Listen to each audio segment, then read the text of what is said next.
Hey, everybody, and welcome back to Divulgence. Today, we have author, researcher, podcaster, author of her most recent book, The Final Betrayal, Courtenay Turner. Courtenay, how are you today? Thanks so I'm much for well, thank you. um, also today we have Hadsburg Jolly West co-hosting with me today. So before we get into anything, Courtenay, can you maybe just tell us a little bit about yourself and your background? Sure. So I started podcasting at it was very late 2020. I don't think I aired my first one until 2021. I did my very first one in December of 2020, but that was just actually a test run because I was told that if it was too political, then the platforms wouldn't accept it. So I shared my personal story, and I was so nervous talking to the camera that I actually forgot things that in my own bio. But Yeah. essentially the way that it came about was that I was living out in Santa Monica, California, and the measures were quite draconian. Everybody's faces was covered, and I personally learned how to speak by reading lips. I'm born with several physical challenges. I'm bilaterally hearing impaired. So actually I wear hearing aids now, but I didn't get them until I was 6 years old. So learned how to speak by reading lips. I'm blind in one eye. I had heart surgery when I was a year old. I had all sorts of physical challenges. They essentially told my mom the best she could hope was find a nice institution for me to spend my life. And so I didn't realize how much I still depended on nonverbal communication for clarity of speech and for being able to interact with others until all the coping mechanisms I spent my life developing were then stripped from me by a face diaper. And so I found myself very depressed, very isolated. I was at the time working in two gyms as a coach and a trainer. And I was also doing aerial performances and doing motivational speaking, talking about my birth story and using movement as a metaphor for life. So I would talk about movement and physical training from the philosophical perspective, how people can use their physical training as a tool to help them overcome adversity in other areas of their life. And I did the aerial performances really just to prove to people what was possible when nobody thought it was, and because I really enjoyed it. So I prior to that, I was in the entertainment industry. So, I had that performance aspect, I was in the film theater industry as both an actress and a producer. But all this to say that I was fired from both the gyms I was working at. I can't prove it, but I'm 99.9 infinitely repeating sure that it was over politics. And then, of course, all the speaking and performance events that I was doing were canceled because, you can't be in physical proximity to anyone. And so, yeah, you don't want to have a super spreader event. And so they canceled all of those. And I was very isolated, very depressed. And I started joining a whole bunch of Zoom groups just really to talk to people and be able to see their faces because otherwise I couldn't understand them. And some people suggested that I start a podcast, and I was not familiar with podcasts at all. The joke I tell, which is really not all that funny at this point, but the first person who was making the suggestion was telling me that I needed to be on Rogan. My response was, "What's a Rogan? Why do I need to be on it?" And that's how little I knew about podcasts. I was not familiar with this world at all, which was interesting because I had actually years and years ago, I had dated somebody who was a pundit, and he was a YouTuber, but I didn't realize that that was like a podcast thing. I don't know how the disconnect was just, yeah, that it was just, he did a lot of solo kind of stuff. So it was more just presenting, and I didn't put the two together at all. But in any case, so here I was, and I started listening to Rogan, which led me down like the intellectual dark web. And it gave me, I think it was really, akin to the way people listen to television in the background. It was just some conversation for me, so I didn't feel quite so alone. And I had spent a lot of time listening to podcasts and reading, and I really wanted to be able to communicate with people on all of these things and found myself unable to because I couldn't talk to anybody. And so I thought maybe I should start a podcast. And, initially it really seemed like a terrible idea, but then it dawned on me that I could have naked face conversations, even if it was through a digital interface, and that might save my life. And so I made a commitment for 6 months. I had told the people who I was interviewing, I was really hoping to do in person. That was, most of what I was aspiring for. But obviously that wasn't always feasible. So, the only requirement was whether it was through a digital interface or in person, you could not cover your face. That was the requirement. So I told them, though, that I might not air it, that it was really an exercise for me.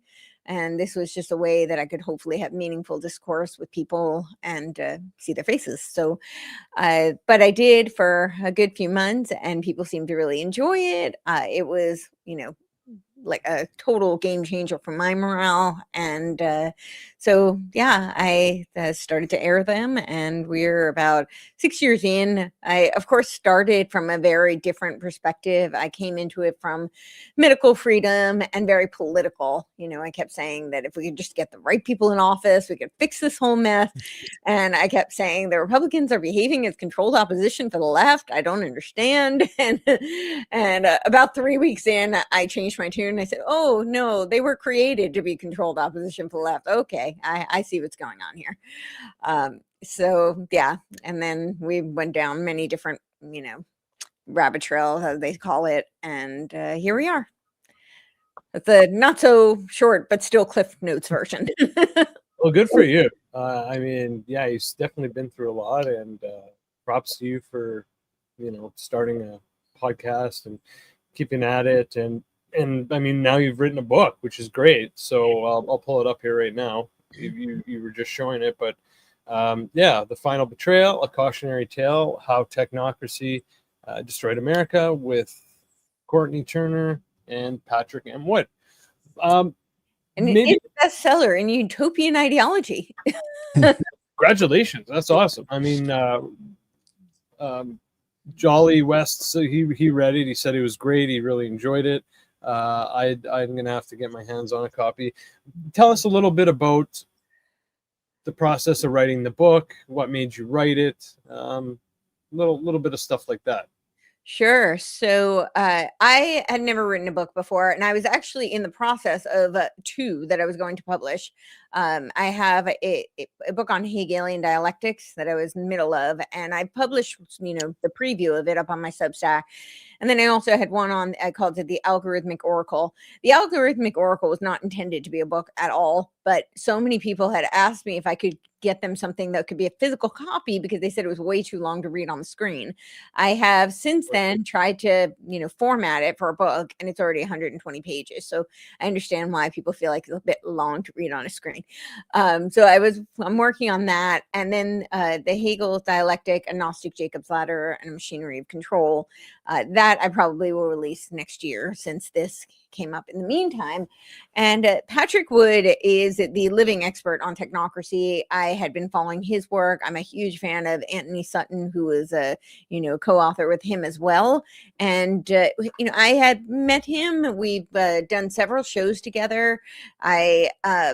And so, we have been conversing back and forth. And for me, from the very beginning, I think I even said it in my very first podcast, like that the agenda was a transhuman leading to posthuman, world that would put us all into a neo-feudal system.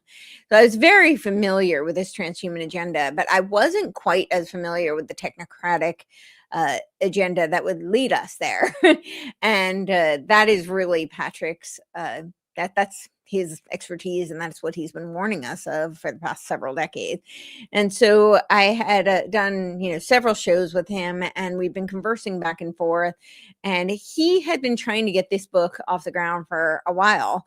And for various reasons, it did not come about. But what was really important to him is that it be short. So you can see this is not a super dense, long book. The font is actually fairly big size, it's a decent size. There's some white on the page.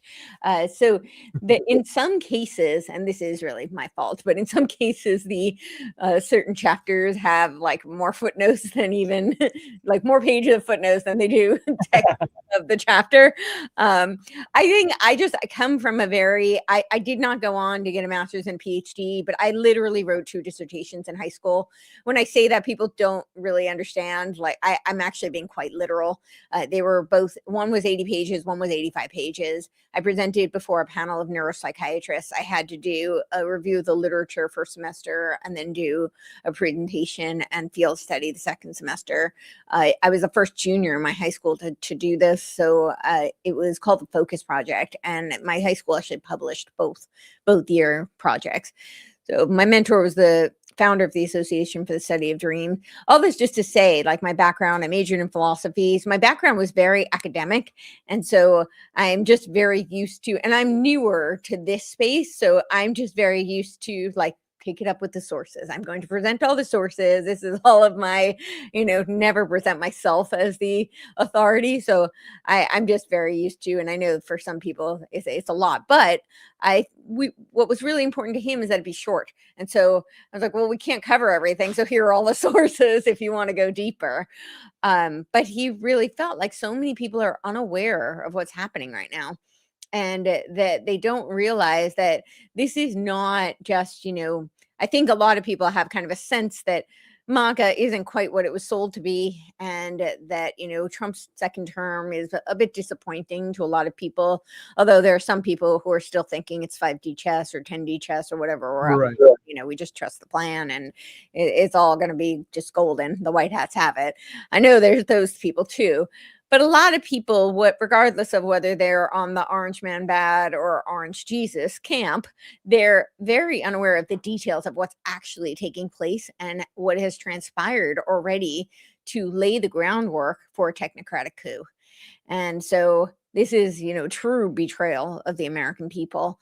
And that was very important to Patrick that we get it into as many hands as possible. And so when I heard it was like a short book, it's like, okay, I think I can, just jump in and do this. I've never written a book before, so I was very unfamiliar with the process. But Patrick is wonderful. It was a really great collaboration and a great learning experience. And yeah, so And, I don't know. and if I may say, it's an easy read. It goes quick, and it's I can appreciate that it's something that you could share with somebody who has no background. A lot of us, have family members and friends who just haven't done any research and are totally like unaware, and this is a really good kind of like jumping off point for somebody to get a good foundation. So I think that's by design and really important, and it came across. Thank you. Yeah, that was super important to both of us, that it be really accessible. This was not, he keeps saying that it was targeting somebody like they have a 7th grade education, they can tackle this. Yeah. And if you want to go deeper, as I said, there's so many resources in there and references, but also Patrick's books. I mean, he's got several that, are much, they go much more into the history of technocracy and the Trilateral Commission, give you a deeper overview. So I would say that if you read this and you want more, that's a great place to go. And Awesome. just on a personal level, Courtenay, I've been following your work for several years now, and just this is a really awesome opportunity. When Jordan invited me to start working on the show with him, you were the first person that I said we got to get Courtenay Turner on. So thank you so much for it's true. I mean, thank you so much for doing this with us. Oh, I'm honored. Thank you. Yeah. It's an honor. Yeah, thank you. So we're just, kind of wondering if we can just, jump in, if you can give us kind of like a background of like the kind of conceptual philosophical underpinnings of technocracy and like the origins of Technocracy, Inc. Sure. Start there. Sure. So I got the Technocracy study course. This was 1934, so it's a little bit after Technocracy Inc. It was in 1932. And this is Huber, but on the cover is the Technate that we see forming currently. So Technocracy Inc. comes out of Columbia University, and it was an official organization. Of course, a lot of people are very familiar with Josh Halderman, who was Elon Musk's grandfather, and he was actually the head of Technocracy Inc. in Canada, and he was kicked out for his allegiance with the Nazis, and his affiliations and his sympathies to the Nazi Party. And there's a lot of parallels to Nazism and technocracy. And in fact, I think a lot of the narrative around, most people think of Nazism as a ethnocentric kind of a movement. And I do think that obviously that was their exoteric message. But a lot of what they were really trying to create was a scientific dictatorship. And, I think the remnants of Operation Paperclip, where they scuttled all their scientists into the United States through our military industrial apparatus, is very indicative of that. But Josh Haldeman was kicked out of Technocracy Inc. in Canada. And the first thing he started, or he didn't start it, but he joined and then he quickly rose the ranks. Next was the Social Credit Party. And this is very much the ethos of Technocracy Inc. Howard Scott, who is one of the founders of Technocracy Inc., organized it as a response. It was always, there are two pillars, the way I see it, to technocracy, but it was designed as a reaction to the Great Depression. They thought that this was going to create economic abundance. And this is where they were, trying to consolidate all of the resources. And they talked about energy credits. This is very reminiscent of what we see today with the carbon credits, where we're moving with tokenization, which is what we outline in the book. And they saw it as a new economic system. But when you look at the definition of technocracy, going all the way back to 1937, Technocrat magazine, they laid it out very explicitly. And they said it's the science of social engineering. And they talked about how you would have to collect all this data. And what do you collect data for? You collect data so you can track, trace, surveil, and then control. And now that we have these cybernetic means to do so, they didn't have the technology to implement what their vision was back then. But today, they very much do. And that is really, it's about social. So the two pillars that I was saying is social engineering. And so there's very much a spiritual component, but not necessarily because technocrats are super spiritual. There's some of them are, but it's really a tool. And then the other is the economic vision to capture all the resources of the world, which was the vision of the Trilateral Commission. And of course, Zbigniew Brzezinski came out of Columbia University. He was one of the founders of the Trilateral Commission. So yeah, that's kind of a little bit, but they saw a vision of creating a technate, a North American Union technate. So essentially all of the resources would be managed and owned by the technate as opposed to by individuals. So it's a diametric opposition to the principles of the Constitution. And I was curious, like they had, from what I understand, they had their own like facility on campus at Columbia. Do we know like who was funding that? I had read something about this at one point and it's escaping me. Who funded it? Through the university. I think there was some private funding for it also. That's a great question. I would have to look into that. Okay. Who funded Technocracy Inc.? Yeah. I don't know, actually. Columbia might have, but I'm going to look it up but yeah. So also, you've done a lot of research and there's a lot of information in the book, about the dark enlightenment and neo-reactionary movements and, with Nick Land and Curtis Yarvin and how they are kind of shaping the, like philosophical, narrative and kind of the paradigm to kind of bring this in. Can you give us a little background about those guys and those movements? Absolutely. So the Dark Enlightenment was actually coined by Nick Land. He wrote a manifesto in 2012 called The Dark Enlightenment. It was pretty much a footnote to Curtis Yarvin, though most of it is really citing Curtis Yarvin. We'll see if I find this. I might have some answers for you, but we'll go back to that in a bit. So yeah, he and Curtis Yarvin had been blogging Unqualified Reservations, which you can buy the physical copy, but most of it is online. Although I will say that quote, the really infamous quote that I have put in many of my articles, we put it in the book as well, about how he visions the most humane alternative to genocide is not to liquidate the wars, but to virtualize them. This is in his Patchwork: A Positive Vision. And that actually, you can find it, but it's not in his Unqualified Reservations online. You can still find it online, but it's, for some reason, it has been scrubbed from the Unqualified Reservations on the public, free online version. So, which I thought was just interesting. But he's been blogging as Mencius Molebug, writing Unqualified Reservations since 2007. And Nick Land was the forerunner of this concept called accelerationism. He started writing in 1993 on these kind of ideas. He started something called the CCRU, which is the Cybernetic Culture Research Unit. His partner who helped create this division, it was a branch of the philosophy department at Warwick University.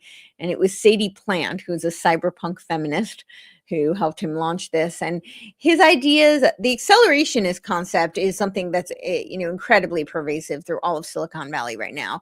They have now morphed it into effective accelerationism. But the quote that Mark Zuckerberg very famously said, if we need to move fast and break things, and if we're not breaking things, we're not moving fast enough. I think that kind of sums up the ethos of accelerationism and effective accelerationism. But he had this idea that, and he was a disciple of Guattari and Deleuze, and they had this idea of extraterritorialism. Sorry, I don't know why it's hard for me to say. But so they talked about how capitalism is like this alien force, like not like a non-human kind of force, and that it was doomed to reach an apocalyptic state. And so we should help it reach its apocalyptic state so we can get to the next stage of evolution using technology. The technology should accelerate and push it to its nth degree. There was a schism because Nick Land was originally a Marxist, being a disciple of Deleuze and Guattari. So initially it was left accelerationism, but he has since moved to the right, which is really just this idea of harnessing capitalism and expediting its apocalyptic state, essentially. So that's kind of the cornerstone of this Dark Enlightenment philosophy.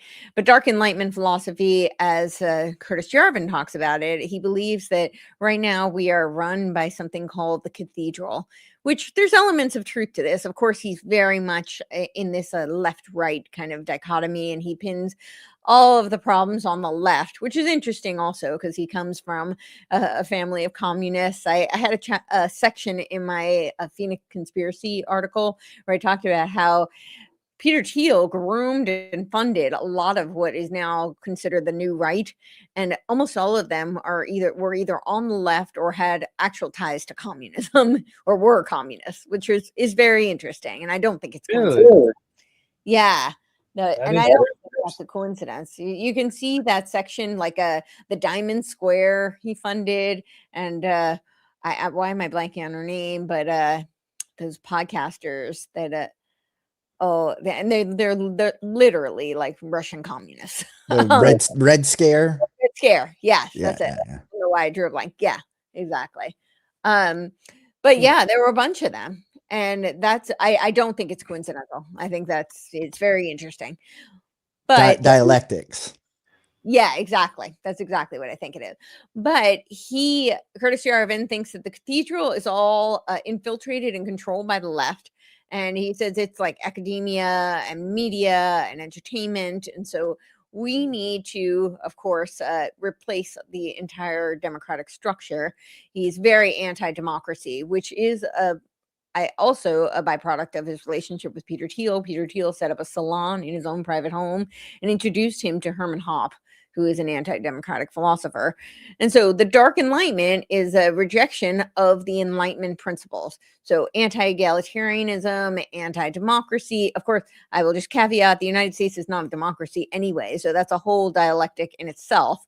To say we're anti-democracy and, put it in the framing in the context of the United States is already a false premise, because we are a constitutional republic. We're not a democracy. But he's anti-democracy, he's anti-egalitarianism, he is anti any, most of the core principles of the Enlightenment. Now, I will also caveat that the Enlightenment is not a monolith. So that is also a faulty premise. But these are his ideas, and he thinks that we should be replaced by neocameralism. So it's this vision that we will have a CEO-style monarch. So there will be a dictator. He says the CEO is a dictator of a startup company, and that he thinks that the president should essentially be running the country like a startup. And this is very similar to the idea of network states, which Peter Thiel invested in Curtis Yarvin's network state. It's called Urbit, and he invested it through the company Tlon. So I've heard from some people who are members of this that they're actually not very happy with him. I guess he's not a great CEO monarch, but but that's his vision, is that we will have a dissolution of geographical nation states in favor of these types of, startup style neocameralism, which is what we're seeing with these network states. I've written extensively on them, but for people who are not familiar with the concept of a network state, this is Balaji Srinivasan. I've had people tell me that Balaji hijacked the term network state.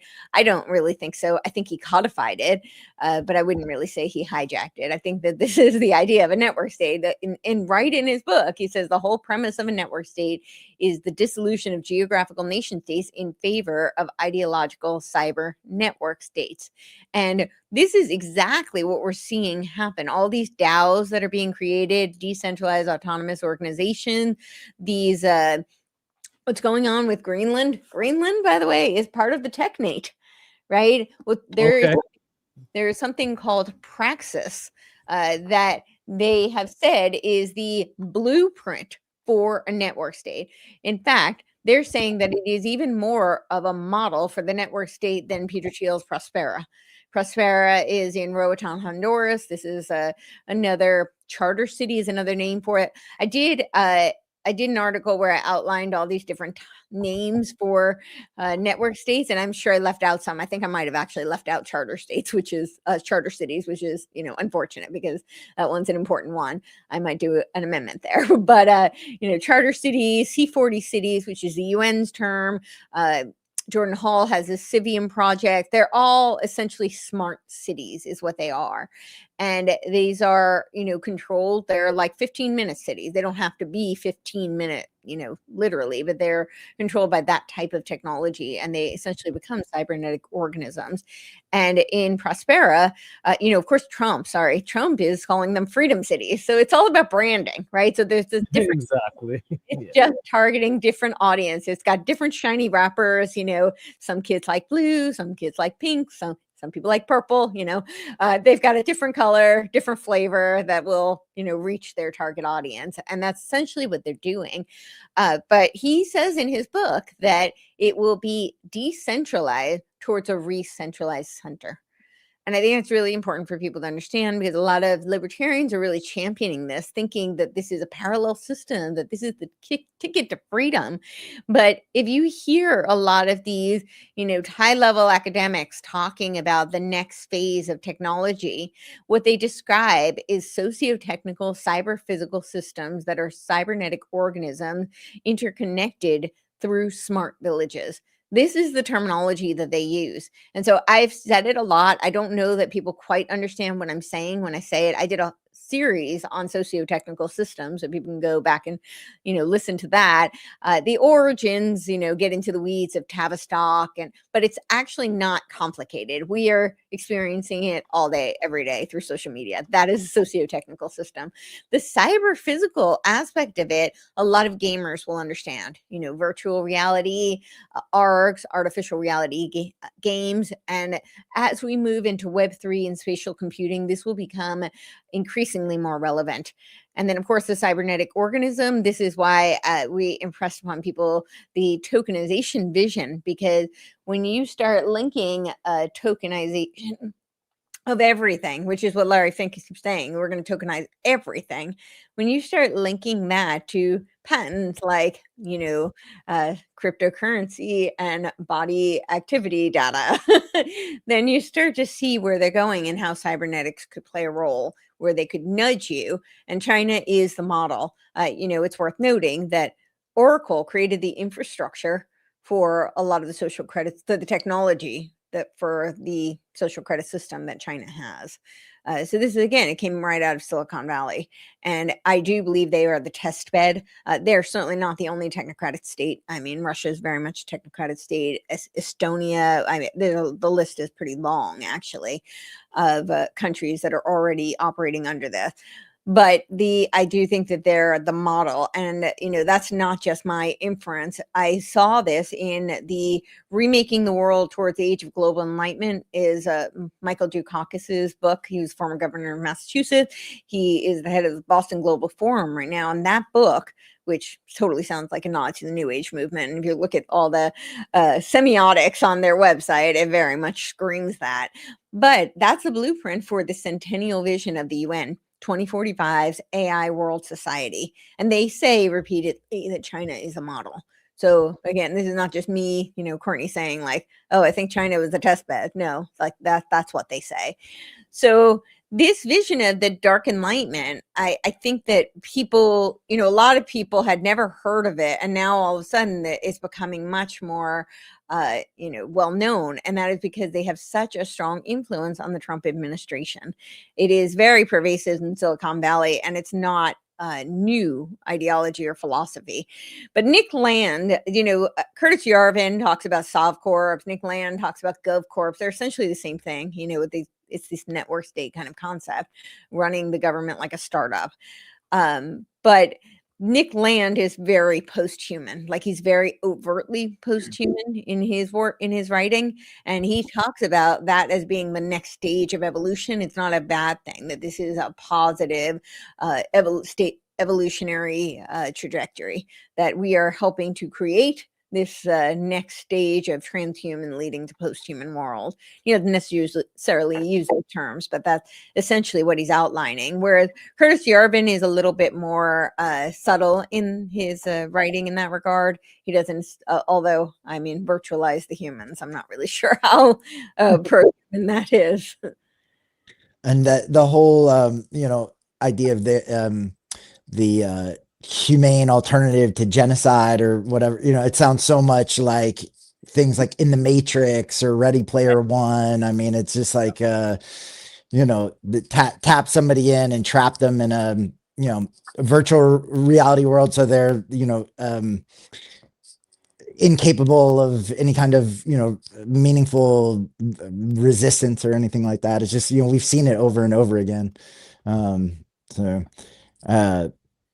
You mentioned like crypto and tokenization, and I was wondering like, if you could like get in a little bit about that, and what the kind of like new financial system is shaping up to look like, and maybe like the this dialectic between CBDCs and private backed coins, stable coins, where that's going. Yes. Before I do, it says that the Columbia University was the Committee on Technocracy, the energy survey work, which preceded the formal operation Technocracy Incorporated, which formed after Columbia-based committee splintered in 1933. In terms of the funding, they then say that Technocracy work was being supported by Columbia University, institutional hosting support, and the Architecture Professions Relief Apparatus tied to the AIA, the specifically the Architects Emergency Relief Committee of New York, which is described to be an MIT working paper, has provided funding on the dole for the project. So, and then they say that it was partially funded by Columbia University itself. So I don't know. I'd have to do more digging on that. And that I don't even know if that's 100% accurate. I mean, it was just a cursory search, but I wanted to share it since you asked. So Yeah, thanks.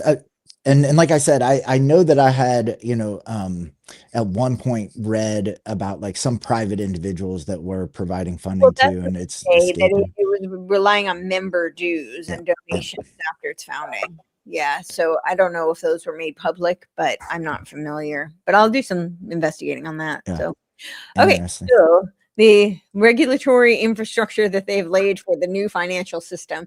So I'm now losing track of time, but it was about a year, maybe 2 years ago now. I was trying to sound the alarm about the natural asset companies.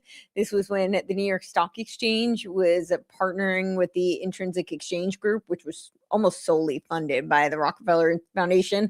In fact, the head of the IEG was talking about how, with these types of ventures, you need people who really understand the vision and they know that they're just going to keep losing money, but they do it because they have the philanthropic spirit and they understand the nature of these types of things. And we're so fortunate that the Rockefellers stepped up to help us so that we could partner with the New York Stock Exchange to put this new classification of companies up on the New York Stock Exchange, which is a complete violation of the SEC. But of course, they were partnered with the SEC to do it.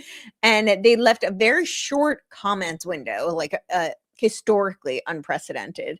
And they did it over the holidays, just like they did the Federal Reserve. They tried to just sneak it through while people are, enjoying their Christmas and whatever holiday break that they may be, spending time with families and maybe not paying attention to these, complete restructuring of the entire financial system. But what they were thinking was that they were going to commodify all the world's natural resources. So literally the air we breathe, photosynthesis, that was literally included. They were talking about things like ecosystem management services. Of course, it's all tied to carbon sequestration and carbon offshoots and carbon credits. And the whole easement conversation got a lot of airtime, and it was definitely concerning, but it was just really a small facet of what was going on. The much bigger picture was that these people think that they were going to make upwards of $500 quadrillion on commodifying things like the water we breathe. And, I remember as a little kid, I thought that, I used to make this joke that they were going to start selling us water. And then Nestle came to the rescue to make my crazy ideas a reality. So, these we have a history, a trajectory that we can follow with these kinds of plans. But I bring this up because this is the vision of the Trilateral Commission, is to capture all the world's resources, including human capital. So we are to them cattle. We are resources to be, monetized and surveilled and tracked, and really just for their profit and for their benefit. And so that was, and that still didn't encompass all of it. Fortunately, with the NACs, it didn't go through. Not to say that people don't need to still be vigilant. We do, because, they always rebrand, and they've already changed the name to the Sustains Act, and they're still marching forward with this whole agenda. However, I went on as many shows as I possibly could, trying to sound the alarm. And I remember I went on InfoWars. So thank you to them for letting me come and, be obnoxiously boisterous about this subject that I was very passionate about. But my thought was not that we were going to succeed. My thought was that I knew that there was a window, and at that time it was like literally one day left to submit comments. And I knew that people who submitted comments would have recourse in a legal lawsuit. And it was already proven, thanks to the, I think it was 25 state attorney generals who had presented the legal case saying that it was illegal. And so therefore, these people who had submitted comments would be eligible for a class action lawsuit. And so my hope was just to get enough people in the comments section to have recourse. But fortunately, they realized there was so much pushback back. They're like, okay, we got to rebrand here. And so they rescinded the proposal. But this is what they're trying to do. They want to capture all the resources of the world and they want to commodify it. Well, the United States right now, I mean, yes, a lot of our assets are not owned personally.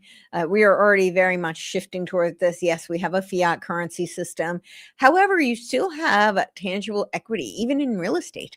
You know, if you own your home, you don't truly own it unless you have a land patent, because you pay taxes to the government. Unless you have a land patent, then you don't. But most people, they pay taxes to the government. So it's essentially leasing their property from the government. However, they still have equity in it. If you think about that, that's actually pretty huge. Most of the United States is predicated on small businesses. That is what it was built upon. And that is still the bedrock of the United States. You know, these supranational corporations aren't really the bedrock of what creates the middle class, right? It is the, you know, small mom and pop independent small business worker or company, family companies. And oftentimes the way that they are able to start or scale those companies is through equity. They can get a loan against that equity. And if you shift over to a you'll own nothing and be happy kind of an infrastructure, which I always joke, again, probably not all that funny, but I don't think that we're going to be all that happy unless we come to love our servitude in Huxley's Brave New World. And maybe if they give us just enough soma, we'll be really happy about it, you know? Or they just create this virtual reality where we're all just numbed out, you know, like a Black Mirror episode. I don't know. But where they're going with this tokenization is where, if you think about a token, it's a representation, right? You think about it in a gamified society, which is what I think they're moving towards. I think this cybernetic world will be a gamified world. People will be incentivized for certain behaviors. They will be penalized for others, and they'll feel like they're playing a game. You know, they can move up the ranks, or, oh no, they only have a few lives left. You know, again, not funny, but I think that is really where they're moving. And with the tokenization, it's a representation of how you can play in the game, but it's not a physical asset. And they're saying they are going to be seizing all of the assets. So what we're seeing with this shift, we had the Genius Act, it's already passed. Now they're talking about the Stable Act and the Clarity Act, which opens the gateway for all of these cryptocurrencies. And I think they're going to try and do some sort of a, you know, crash of the dollar in order to force us to move into some sort of a digital infrastructure. Now, Trump did do an executive order banning central bank digital currencies. And of course, most people on the political quote unquote right were cheering that on. Yay. I am not saying that I support central bank digital currencies. Do not misunderstand me. I, of course, do not support central bank digital currency. However, what he proposed, and by the way, he rescinded that executive order January 23rd, 2025. So it's kind of a moot point anyway. But in the meantime, in the interim, he was proposing essentially Congress-backed digital currencies. And so you have this, oh, we're against central bank digital currencies, but trust us. And in some ways, Congress-backed digital currencies are even worse because they don't have any of the checks and balances and the, you know, trackability, accountability rather, that central bank digital currencies have. Again, I'm not supporting central bank digital currency, but I'm saying what he's doing is actually way worse. And so you do have this dialectic where people are cheering that on because they think it's freedom money. But it's not freedom money, it's tokenized. And we hear Larry Fink, we hear Lutnig, all of them are just salivating at the thought of tokenization. And they keep saying that, you know, they're going to tokenize everything. So it's not just the economy, it's you know, the education, your healthcare, everything will be tokenized. And he's already working with companies that are tokenizing real estate here in this country.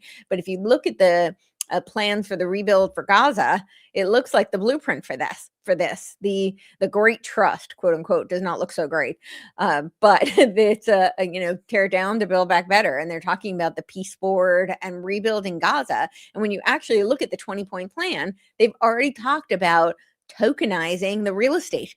And so now they're giving people, I don't know, like $5,000. I'm not sure what the amount was, but they're giving them a certain amount for their property so it can all be tokenized. And I can very much see that's a test bed. It's a blueprint. And that is really the direction they want to head here. And yeah, as I said, the real concern is that you truly won't own anything, because it is moving to all the assets, so that they own the assets. The assets will be owned by the Black Rocks and, State Street, Vanguard, all of them.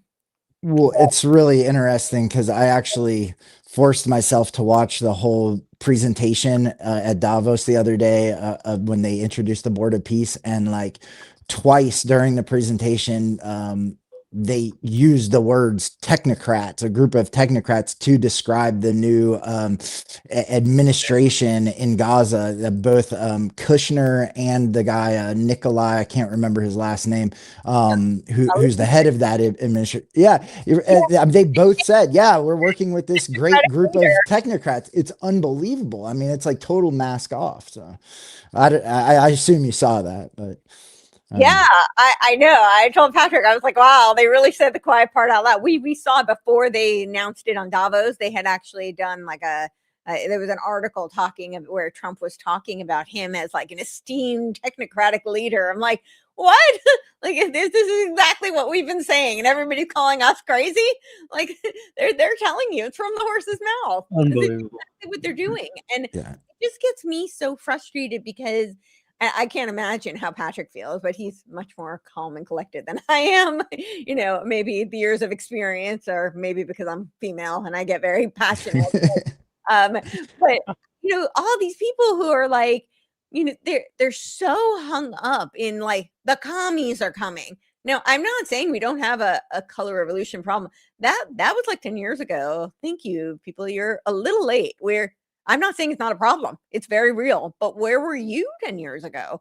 Where were you even 6 years ago? It was a color revolution. Yeah, the commies are here. They're not coming. They're here. But Brzezinski very explicitly said, and he was not a Marxist, but he very explicitly said it would be a stepping stone to the technotronic era, which is essentially the technocracy. And so that, I think, is what we're seeing. But I feel like people are so stuck in that wizard circle, and they're going back and forth about the philosophy of communism. And, I think they feel like they're in some, college level course and, waxing poetic about the philosophies, which it's a little late for that. And I really don't mean this to be harsh or critical of anybody who's seeing this. And I'm not ignoring the problem. We have a communist insurrection problem. I mean, look at Minnesota. It's very apparent that we do. But I think what's going on is they're using that. They know that will churn the dialectics. They're using that in order to foment the technocratic agenda. Well, and it's like concurrent with this whole rollout in Davos, then this escalation over the weekend in Minnesota, it just, really like took the focus, away from that. And now, people are arguing on one side or the other side of like, who's good, who's bad. But, the whole issue of immigration and this enforcement is really about surveillance, biometrics, right? I mean, that's really what this is all going to boil down to. That's the synthesis, right? Problem, reaction, solution. Yeah, I think that's really what it's all about. And I really don't want people to misunderstand me. I'm not saying there's not an insurrection. I'm not saying there aren't, there isn't a problem with the communists. That it's obvious there is. But they want they want the people who would never beg for surveillance to say, yes, that is what we need. That's the solution. And people to be cheering on what's going on with ICE. I mean, ICE was, they've been partnered with Palantir since 2011, but in 2025, last year, they just got another $30 million contract. So they're expanding. They're doing these apps, like one called Elite. I can't believe the names are always such a giveaway. Elite, really? Like, I don't even know what the backstory behind that name is, but come on. I don't know. Yeah. And and just the violence and getting people to say like, yeah, it's it's a problem that a man shows up to protest with you know, a gun that was, you know, permitted, and, you know, he had a concealed carry, you know, I mean, this is like this total, you know, flip flop, you know, of, you know, people who are, you know, Second Amendment, you know, advocates and things like this being like, no, you shouldn't be able to do that. And, you know, it's just the dialectic is so apparent, you know, in what's going on, and, you know, getting people to, you know, kind of like cheer on, hey, you know, we need to restrict, and we need to do, you know, like more, you know, surveillance and things like that. But you mentioned like healthcare, and, you know, when you were talking about the tokenization, and you know, like the, you know, another kind of like real Trojan horse with all this seems to be this Maha movement, and now there's the MABA, and, you know, maybe you could talk about that too. Yes, this was something I was really trying to sound the alarm on even before Trump was anywhere near being elected. And I said, I really love the slogan of Maha. I'm not trying to discourage anybody who's supporting Maha, like the actual idea of make America healthy again. I don't think anybody could object to that. Just like I don't know how you could object to make America great again. I'm all on board with that. However, we need to understand, what do they mean by that? And Maha, in my opinion, from the very beginning was all about AI precision medicine. And I think a really great indication, even before MABA, of that, and we'll get to what MABA is, was Project Stargate, right? They announced Project Stargate, and Trump is you know, talking about the medical renovations that are going to happen, and all this miraculous, you know, healthcare stuff. And he asked Sam Altman, and I actually don't even remember what he said, but it was very inconsequential. He obviously like couldn't figure out how to string a few sentences together cogently, you know, to sound like he was a doctor, which he's not. But don't worry, we had Larry Ellison step up to the plate, and he had all the answers for us. But I don't really recall him having a medical degree either. But don't worry, he's got all the answers. And he told us, well, you know, we're going to have all of this targeting, and we're going to be able to cure, you know, this heat illness that's been around for so long that, you know, millions, hundreds of millions of dollars have gone into curing, that they, you know, obviously have not figured out, or maybe they have, and certain doctors have been, you know, kind of taken out for doing so. That, you know, another conversation. But so he says that we're going to be able to use your genomic data to do all sorts of predictive kind of prevention. And don't worry, we'll give you an injection that's specifically targeted for you. And so I think that was a very, very telling of the direction that we were going in. And that was really my concern, because I knew that RFK was very supportive of this whole AI precision medicine agenda. This is not new. Of course, Obama tried to launch this back when he was when he was president. He launched the BRAIN Initiative, which is very related. It's definitely tied to the whole biodigital convergence. But I mean, this goes back to, there was a document, the NBIC document back in 2001, you know, which the whole cognitive component was actually one of the most disturbing, as if the biodigital convergence isn't enough. But that was all about brainwashing people to, you know, like ask for biodigital convergence. And that was, 26 years ago. So, or 25 years ago, I think it was 2001. But either way, it was, you know, more than 2 decades ago. So it's not new. But that was what I was very concerned about. And then he announced it on Twitter. He has since elaborated, but he said Maha is really about MABA. And MABA is Make America Biotech Accelerate. And I couldn't believe it, because right there in the acronym is the derivative of the term accelerationism. I'm like, biotech accelerate? Really? That's what Maha is about? So again, I'm all in favor of getting rid of seed oil. I actually have an allergic reaction to seed oil. So yeah, please, let's get rid of seed oil. Get rid of the glyphosate. Get rid of the pesticide. We allow something like 1,800. I actually don't know the exact number, but I think it's between 17 and 1,800 endocrine disruptors in our food. In Europe, they allow three. Wow. Yeah. So, you know, I'm all on board with some of these things. And of course, they throw us bones along the way. because, they have to keep people pacified. So they've done a revamp of the injection schedule, which, it's certainly not where I'd like to be, but it's a step in the right direction. And some states are really running with this and, taking it even further, which is great. I support that. He's also redone the food pyramid, which again is not perfect. I have some issues with it, but it's major progress in the right direction. I mean, that definitely, I don't think we can argue about that. At least they're advocating for some real food to be at the top, so this is a good sign. But behind the scenes, what they're talking about, and he said it very overtly, is that by the end of 2026, every American should be equipped with a wearable. Why on earth would every American need to be equipped with a wearable unless maybe this is part of the Internet of Wearables, which is tied to the Internet of Things, which will be tied to the Internet of Bodies, which will eventually, when 6G comes on the scene, be tied to the Internet of Nanobio Things, and that's connected to the Internet of Everything. Why else would we need to be wearing a wearable? Now, again, no judgment for people. If they want to wear a wearable, they should be able to have a wearable. People should have ownership of their own data. If they want to use that biometric data to improve their health, for whatever, if they want to post it on their wall, like, as it's just for them, that's fine. They can do whatever they want. But for that data to then be sent off so that we can become part of, the cattle system that is part of their cybernetic organism, that where we're going to be nudged and incentivized as part of conditionally based income, I have a problem with that.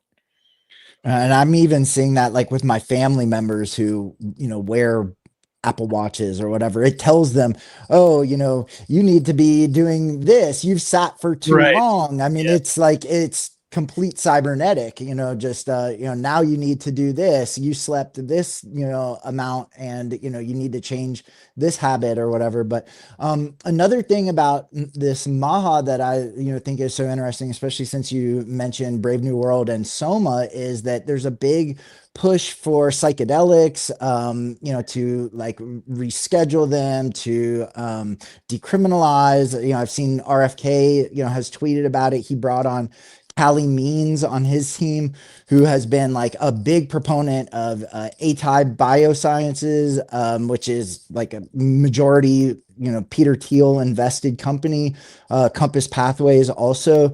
And just, curious what you think about that.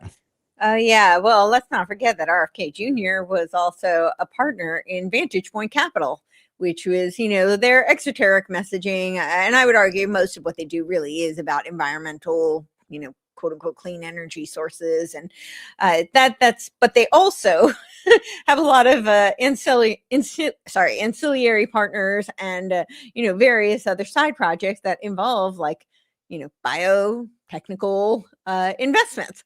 And so I think he has make reality wearable again. That's funny. So I think he has a very personal financial investment in the biodigital convergence, and I don't think we can ignore that. That seems to be very much where that is going. But yeah, with him bringing all of these people on, that seems right in line with that agenda.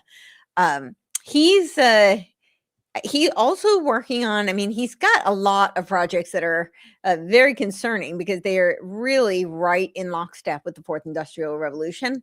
He's got, I'm trying to think of some of these other ones, but he's headed, like very involved in this whole like health freedom kind of movement with Children's Health Defense. It was originally Mercury World Project, which even the name, again, I always kind of look at the origins and, I know the exoteric kind of justification was that because there was originally mercury in the injections and, that's why I think that's what they say as their justification for the name of the company. But Mercury also has a lot of esoteric kind of symbolism. And, so Hermes.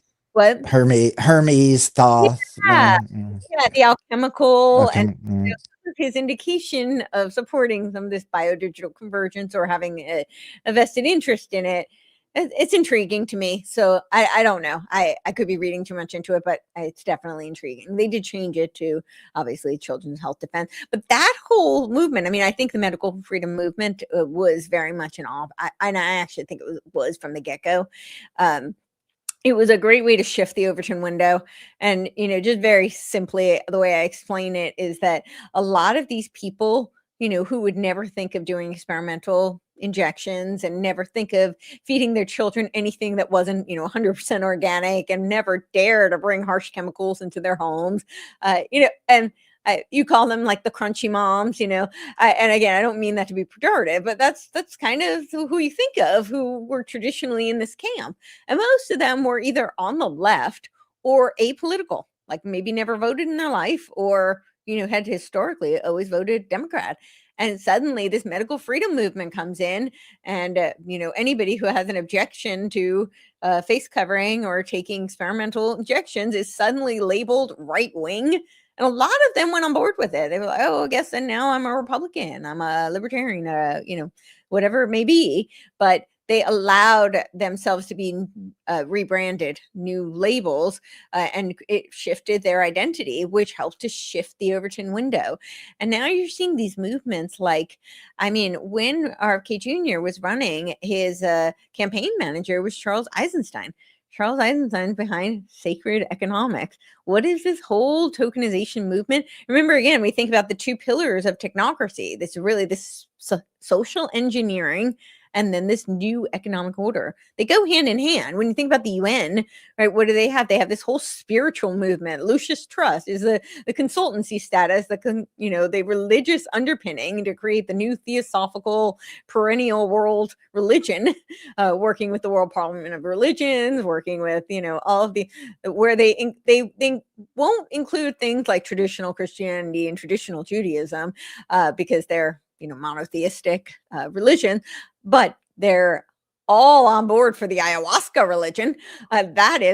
That's perfectly fine. So, and they have like their own kind of section in the World Parliament of Religion. So, but you look at the UN and it's the same thing. You have this spiritual movement for trying to create this incredible one more religion.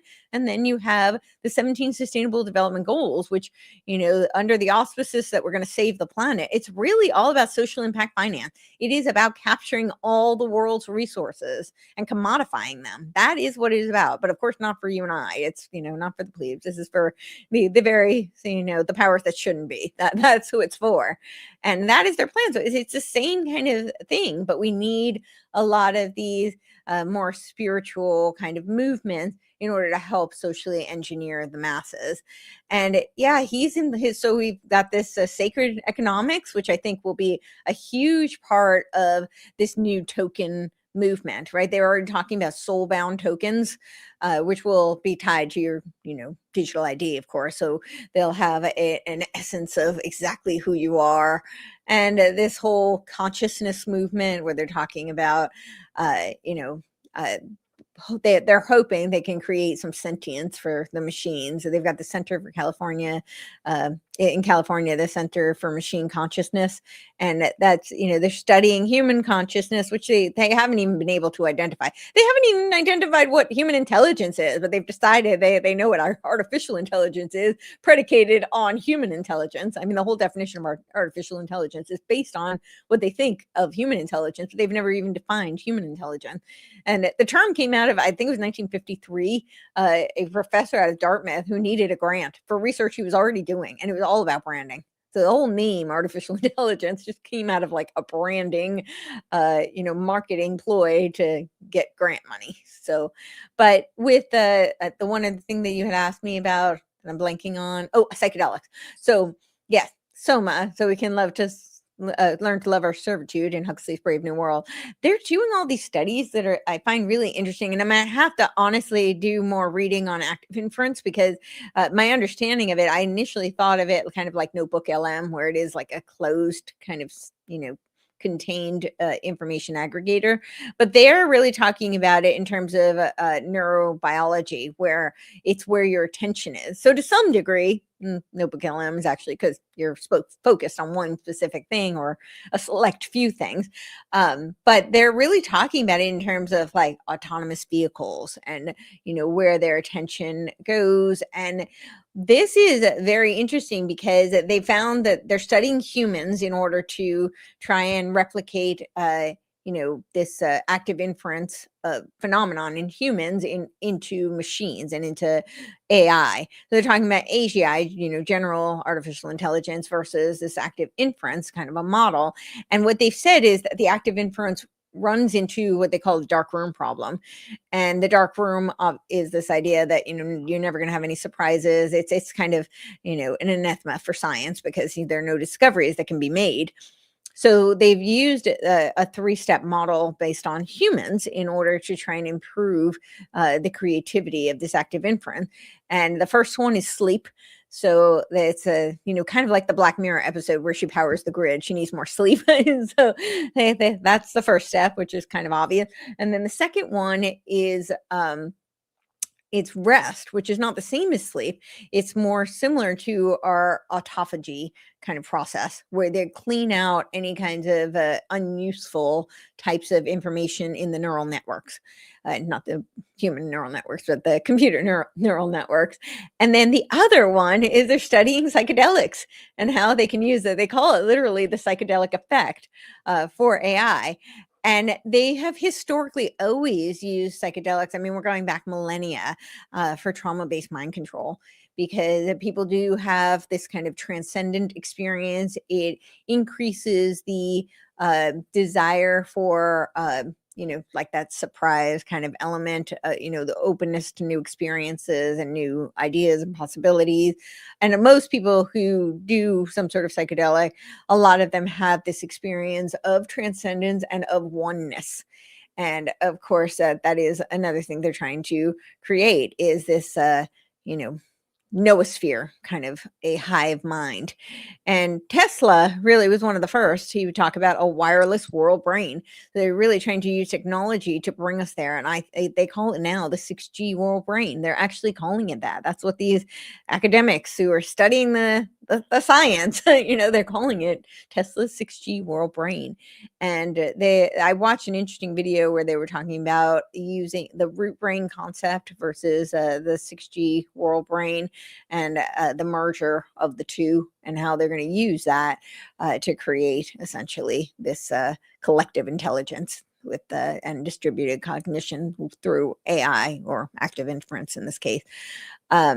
But yeah, I think with the tokens, that's this idea of putting us in a gamified society where we're learning. You can see it in Prospera. They're already doing these kind of things. So a lot of these people, a lot of these tech bros are very into psychedelics, into ketamine.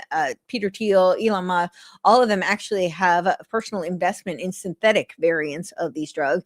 I, a few years ago, was trying to tell people that there was a huge push for microdosing shrooms and microdosing psychedelics, and that I could see that it was total propaganda, that this was a social engineering project, because you saw it everywhere. Like, I was seeing mushroom furniture. I was seeing mushroom children's clothing.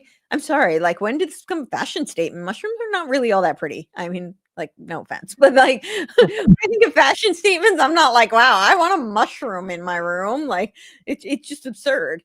But it was everywhere. And at the same time, they were also releasing all of these studies saying that SSRIs are contraindicative for what they are prescribed. And, the claims that they, are for anxiety and depression, that they actually cause those things. They cause suicidal ideation. And I just thought it was so strange because, yeah, we knew that in the 90s. Like, they did all these studies in the 90s proving that. And then, of course, they continue to create Prozac Nation anyway, as the book says. But they continue to prescribe them and continue to, even though that was already proven. So I said, why do we need now in the 2020s? Why do we need another media blitz to tell us this? Unless they have a solution. oh, they're going to push all of these, microdosing. And the way they were advertising, it was kind of like mother's little helpers type of thing, So I saw it was so pervasive, and all these very natural, holistic people in the wellness space were promoting it. And I'm like, most of this is synthetic. Like, it's not even, the real thing. And you're just basically advocating for like nanotechnology to be put into you because it's synthetic. So, I mean, I'm not saying nano robots. I can't verify that, but you're advocating for synthetic kind of technology to be put into you using this. But I do think it's all about social engineering, and yeah.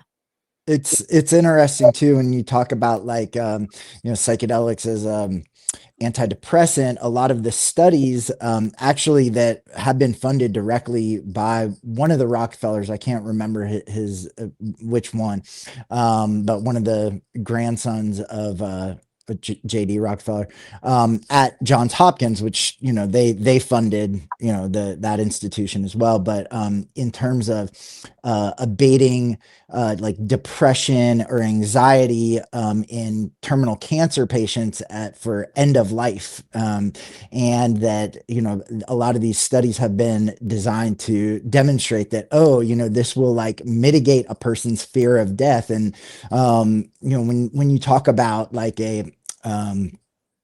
like the eugenic aspects of transhumanism, technocracy, what have you, these kind of like population mitigation efforts, and the maids program in Canada. Like, it's really interesting how they've designed a lot of these studies to vet out the antidepressive, anti-anxiety properties of mushrooms and these other psychedelics to specifically correlate with like accepting death.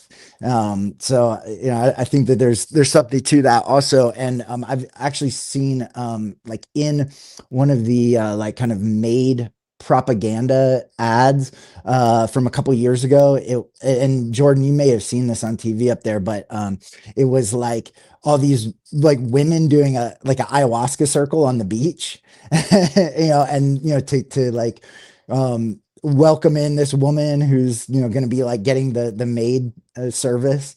And if anybody doesn't know, MAID is medical assistance in dying. And so there seems like there's a real big tie-in, with kind of like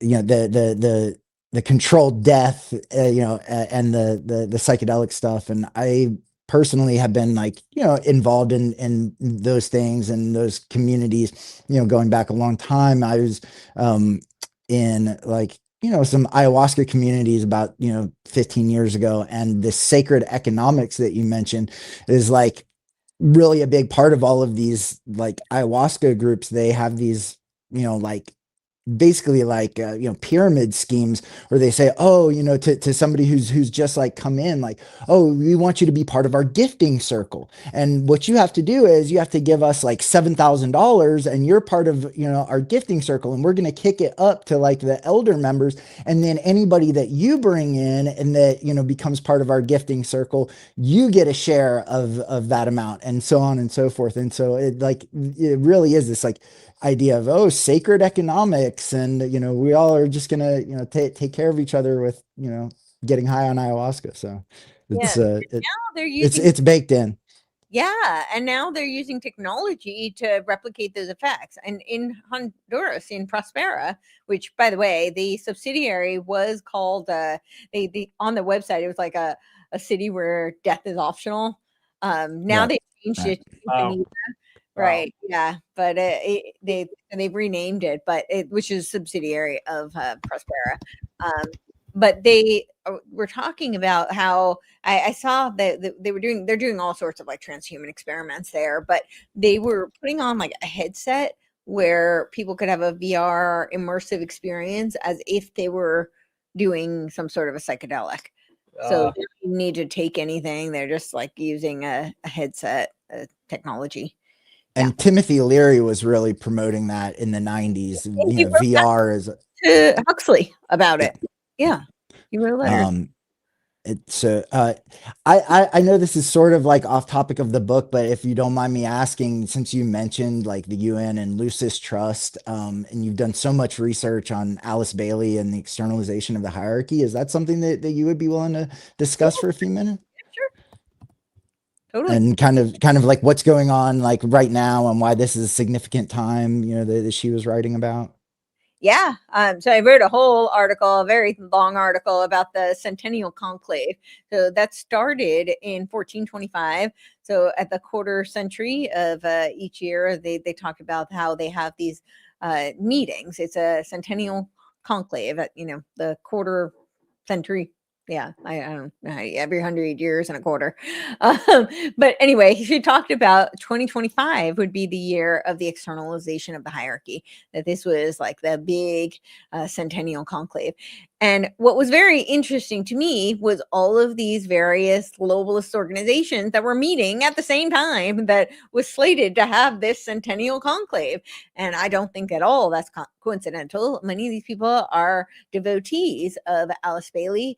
Lucis Trust is a direct consultancy to the UN. They do have the consultancy status through the Economic and Social something group of the UN. Yeah, I don't. ECOSOC.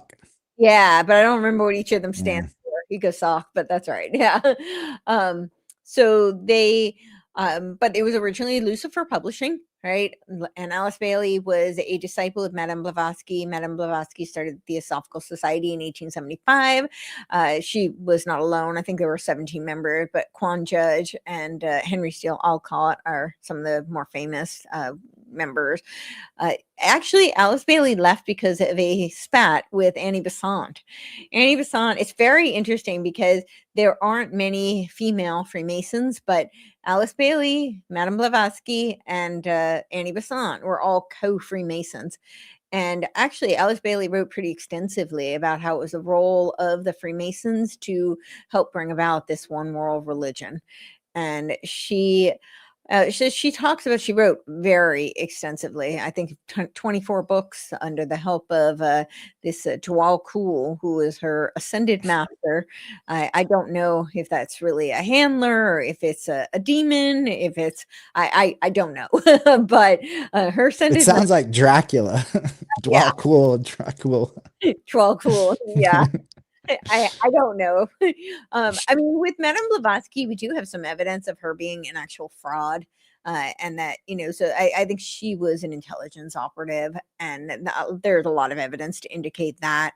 But with Alice Bailey, I wouldn't be surprised if the same applied to her, but I don't know. And I don't know who, whereas like Courtenay was Madame Blavatsky's, but it was kind of proven that there actually was no ascended master. So in that case, but they were many of them, like Annie Besant obviously was also a Fabian Society member.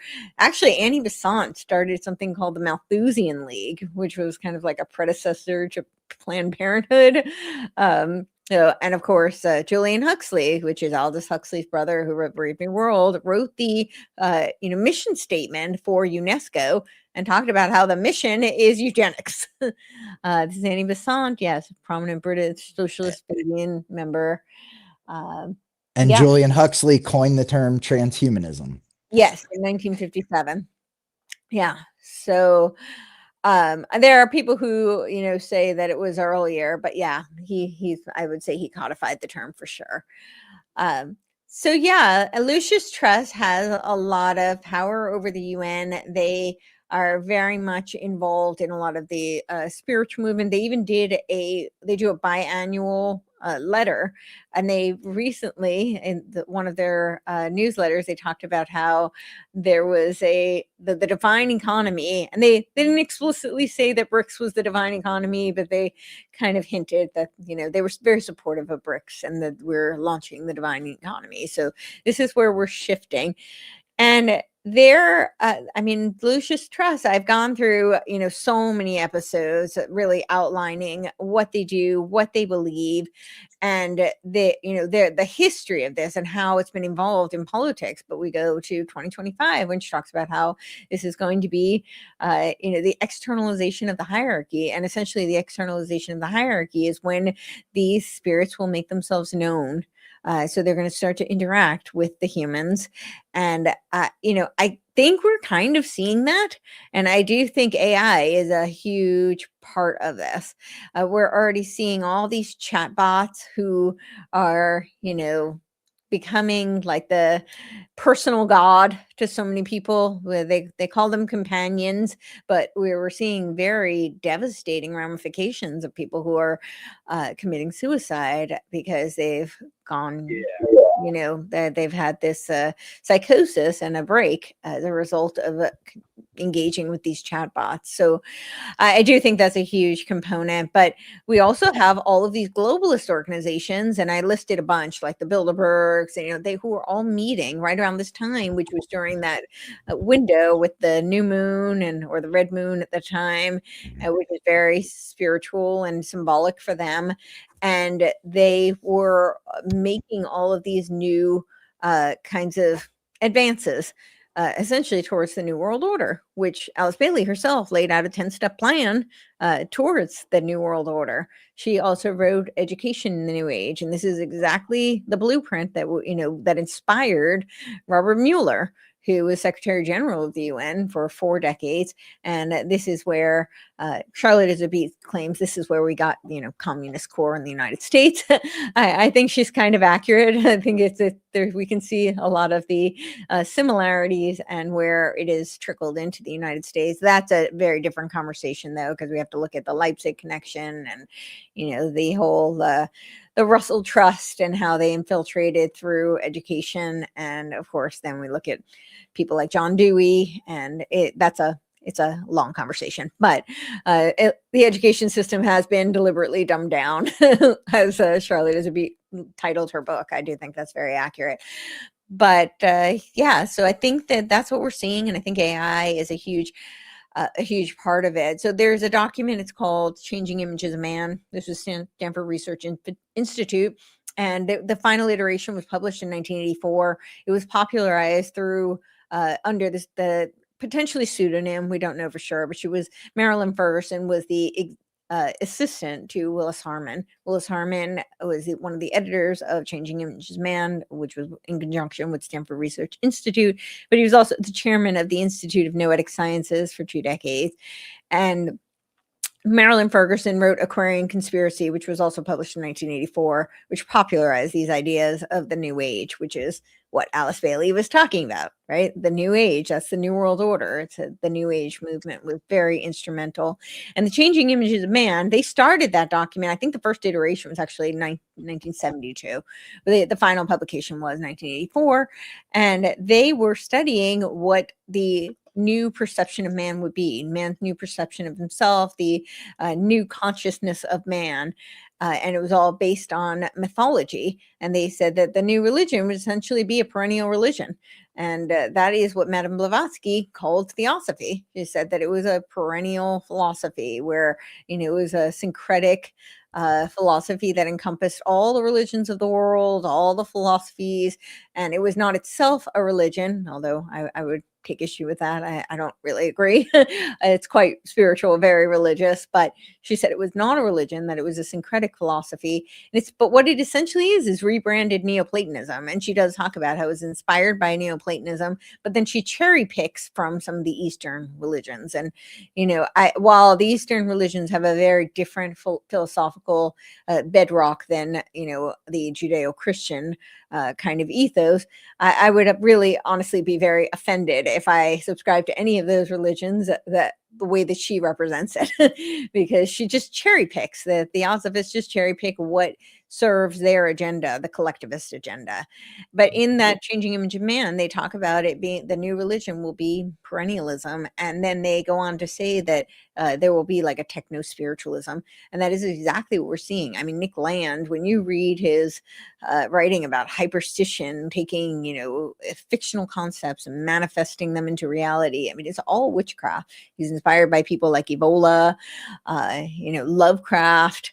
It is a very dark dystopian kind of science fiction type of ethos, but very occultic at its core. I saw that episode with Tucker Carlson and Conrad Flynn, and it's like they got elements. He's a great entertainer. And I think and then I listened to Nick Land talking about that episode, and it was funny. He kind of had the same response. He was like, yeah, he's a great entertainer. He's a good storyteller. And of course there are elements of truth, but the part that he misses is where so much of it is cherry picked. And this is really it's not, I feel like a lot of it was kind of like watered down the way that he described it, and it was done for salacious fodder, really, for the masses. But the the philosophy that underpins it's definitely occultic. It's like dark magic. So and a lot of this stuff about, like, channeling these digital entities and stuff, I mean, that really relates with this externalization of the hierarchy, right? I mean, that's kind of like what it is, right? I think so. So I think right now the way they're doing it is where it's like targeting individuals or groups, because that way they can perfect the cybernetic component of it and figure out how to better program people and to manipulate people. But the example I keep bringing up is Robert Edward Grant's Architect. Right. He's an interesting character. He started out as like a branding guy for Alcon, so focused on like Juvederm and Botox, which I am going to be doing. That's actually when I bring the podcast back. That's actually going to be one of my first episodes. Is we're going to do a deep dive on Botox, and it was used as there's a little tangent, but I'll just give you a very quick overview. It was actually used as a bioweapon in World War II. They called it, the American military called it Agent X. But Japanese, Russian, German, they all studied it as a bioweapon. They said that if they aerosolized it, it would be the most lethal bioweapon in history. And they did studies finding that, it impacts like psychological development. It actually causes psychopathic behavior, because part of how human beings derive empathy is by mimicking our facial expressions. Mimic our neuromuscular coordination, mimics other people's what they're emoting. We mimic that through our facial expression, and when you're not able to do that, it actually starts to manifest psychopathic traits, because you're not able to it starts to erode the empathy. And they were talking about children of parents who do it, and how their development was stunted, and anyway, whole tangent, but it's very interesting. All the militaristic uses and studies on that. But that was weird. Well, and in general, how much, like, body modification and youthfulness is part of transhumanism too. I mean, it's yes. right. And I think the Botox is actually the worst, because I think what it's doing is programming people for humanoid robots, because it's like that a lot of the plastic surgery industry was derived from the trans movement, right? They were really targeting a lot of the trans, and not solely, but that's a huge part of where that movement was really doing a lot of their growth and beta testing. But then of course there's the whole like boomer generation and how they were targeted, and they're prime because they don't want to let go of power. Right. So what's one way not to let go of power? And if they see their children as competition. And so this is, they were definitely targeted in that regard. But I feel like the plastic surgery, people can have plastic surgery and still look like themselves. Yes, they're chasing a beauty standard and they're chasing youth. And, in some ways it's a rejection of God and, creation. But the Botox, it freezes so people look like AI. They look like a robot because there's no emotion. And they are doing all of these robotics where there's one company that I've studied that's called Realbotics, where they're studying, they're creating robots that will be specifically designed for hospitality industry. And they're talking about how these robots will be therapists. Great. We're going to have a therapist that's a robot. I'm sure there's nothing could go wrong there.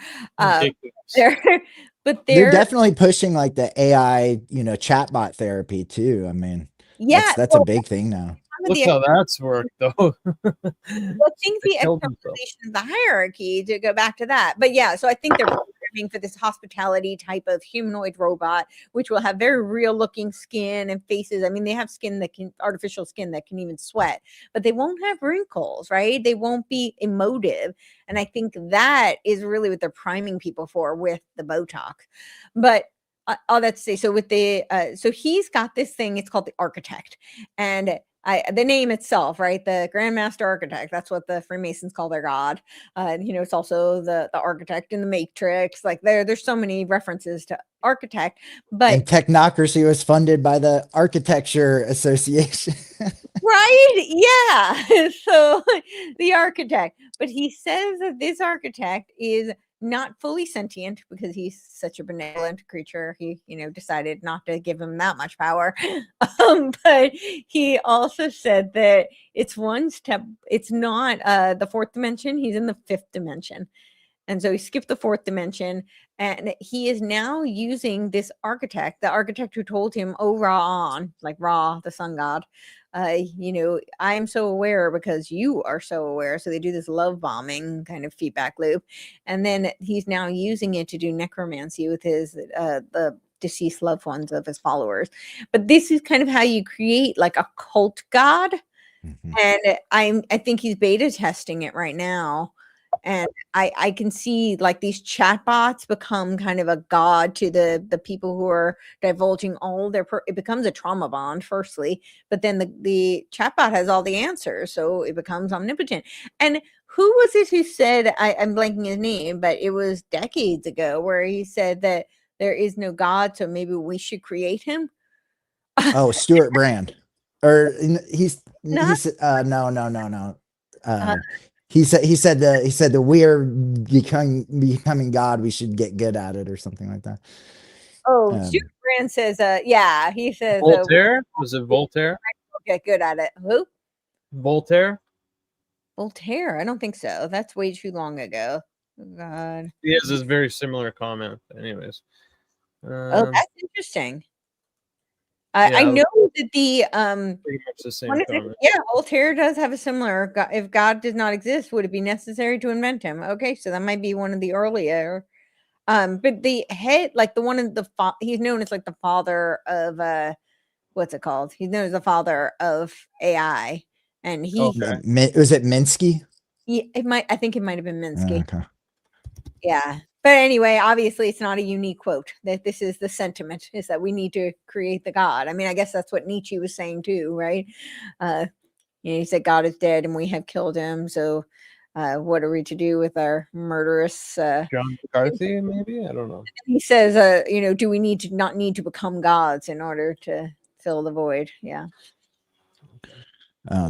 And we actually did a interesting episode about a month ago about Martine Rothblatt and the Terrorism cult, and that's the whole idea, is that God doesn't exist and that we have to use this technology to like bring it about. And there's like a time frame of 3,500 years or something, that they're like, this is when it's gonna happen. And so to fully like manifest something that's omniscient, omnipresent, omnificent, etc., because it doesn't exist yet, because there's suffering as like the indication that God doesn't exist. So they're all into it. So Well, and I think also another parallel that I see with a lot of these technocrats, and the techno spiritualists in particular, and Alice Bailey is what she had her whole arcane school, right? So you had to be initiated, and unless you were initiated, you didn't understand, and you couldn't be part of the next stage, right? And I think that's you see a lot of that with these techno spiritualists. It's like this, you have to be brought in. They redefine all these terms. And when you listen to their language, there's a lot of parallels. I mean, this like co-creation kind of terminology is very reminiscent of Bailey in particular. I mean, Theosophists and the Neoplatonists throughout history, but specifically Bailey and her language. It's very, very similar. And I think that we're seeing a lot of that. But the big difference is that she, still had her own kind of iteration of mystery school. Whereas now what they're doing is like an initiation, but without any real understanding. And so people are just left with like despair because they don't really, they're being initiated, indoctrinated for perhaps, but they don't really have an understanding of where it's going. And so that doesn't fall. So it's, I'm not advocating the mystery schools, by the way. But I'm saying what they're doing right now with this techno spiritualism in some ways is even worse. And you see this with the Burning Man culture, right? It's just all the drugs and all the innovation. And it's like this big kind of theosophical soup, but with the pretense of we're, you know, on top of Plato's divided line because we're the experts, we're the technologists, we have, you know, this, we're the scientific dictators, essentially, we're the philosopher kings, but there's no real, there's no substance underneath it. Like they weren't trained. So again, I'm not advocating mystery schools, but at least the mystery school, they went through a process.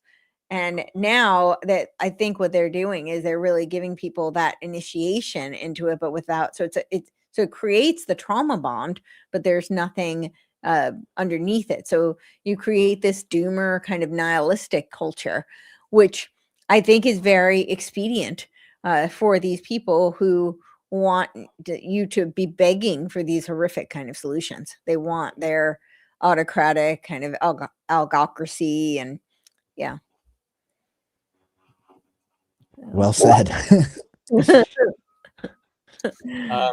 Hedsberg, is there anything else you want to ask before we start wrapping up?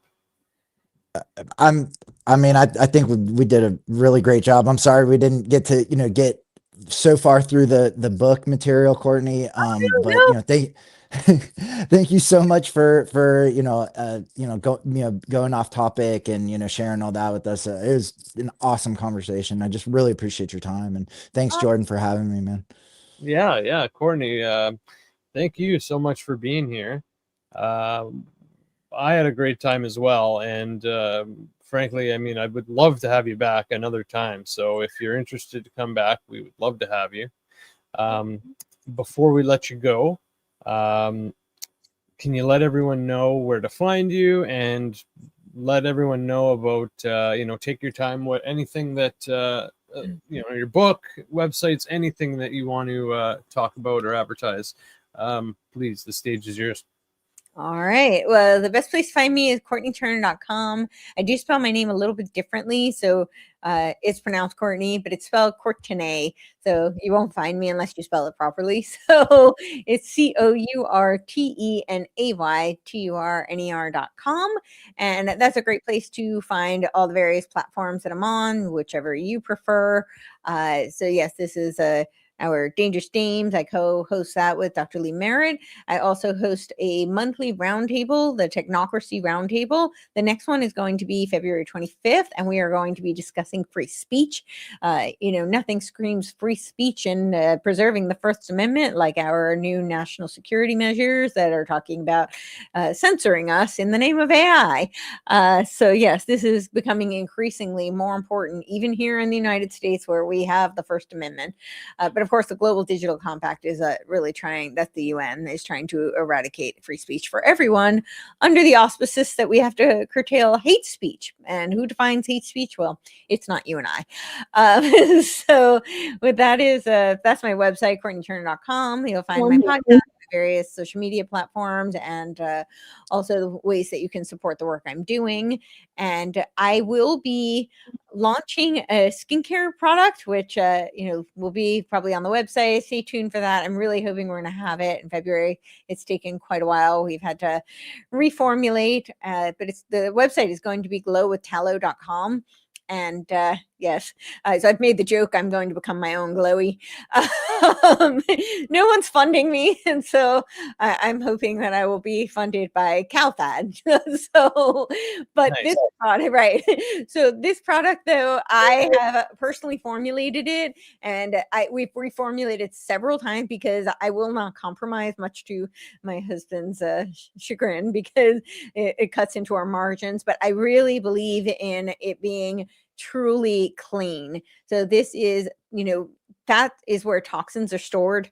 And so I want it to be 100% grass-fed, clean sourcing of tallow, but it is one of the most bioidentical forms of fats because it has all the same kind of vitamins, A, K, E, D. So, or not the A, K, and E. So this is a really great source of moisturizer. We're also putting jojoba oil. It's 100% organic jojoba oil, Madagascar grade A vanilla that we personally hand scraped the caviar out of. And it's also got manuka honey, which is medicinal grade. It is what they use in hospitals for wound healing. So this is 20 UMF and 830 MGO. So this is really top of the line. We can't call the manuka organic because they do truly organic practices where the bees fly wherever. So the air may cross contaminate, but it is really, organic kind of practices of farming. And yeah, so that's coming on the scene, and that would be awesome and we're also going to be looking for affiliates. So if you guys are interested, we can talk about that later. Wonderful.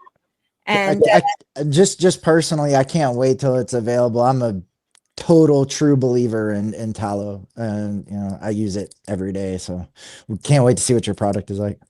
Awesome. Yay. Yeah. So then I'm also on Substack, and this is a great way that you can support me for the price of a fancy latte once a month.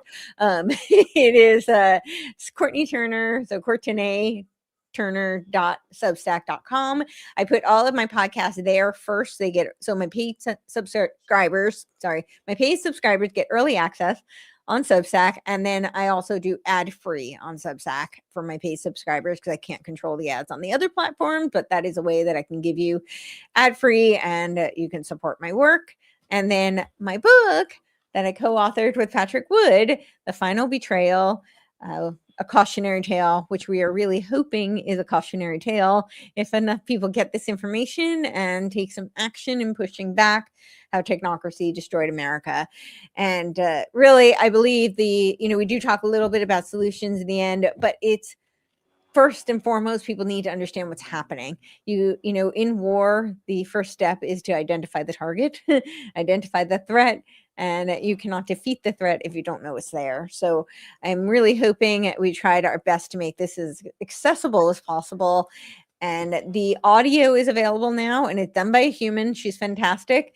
And it is only 3.5 hours. So if you have a long commute somewhere, many of my podcasts are longer than that. So you can find it on Amazon. We have the Kindle, the paperback, as well as the audio version on there. If you do go to Amazon, we would really love if you leave a 5-star review if you like it. That does go a long way. It helps. You can put it on Goodreads as well. If not, we have an option to buy on books.by. So books.by/Patrick Wood. And this is a really great option also for people who might be in Canada or outside the US to avoid some of those exorbitant shipping fees. It's a $5 flat fee. So that is a really great option. And then we also have on technocracy.news, which is Patrick Wood's website.